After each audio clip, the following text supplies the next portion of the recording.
Mortgage Loans Clauses section.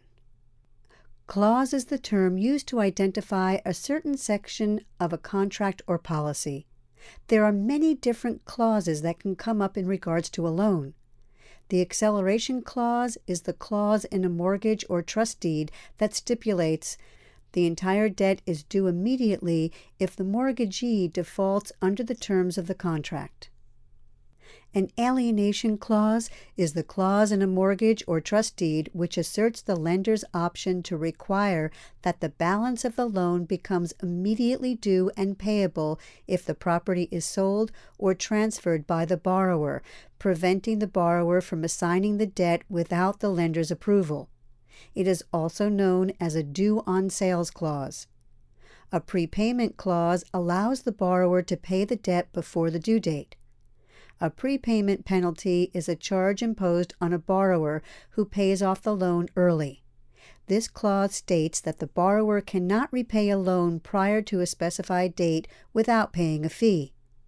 This fee goes towards compensating the lender for interest and other charges that would otherwise be lost.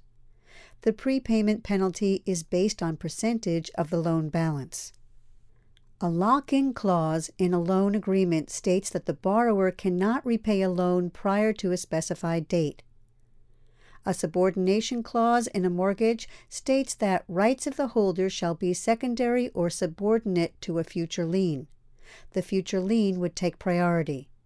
It is important to understand the difference between assuming a mortgage and subject to the mortgage. When a buyer buys a property and assumes a mortgage, the buyer becomes primarily liable for the debt, and the seller becomes secondarily liable for the debt. Remember, subject to, seller liable, buyer not liable. Assume relieves seller, buyer is liable. For example, if I have an FHA insured loan and you want to purchase my property and assume the mortgage, you are primarily liable to the lender for the debt, and I am secondarily liable. When the property is sold subject to the loan, the buyer is not liable to pay the lender. The original borrower remains primarily liable to the lender. Suppose I am a qualified veteran and 2 years ago I negotiated a VA guaranteed loan to purchase my home.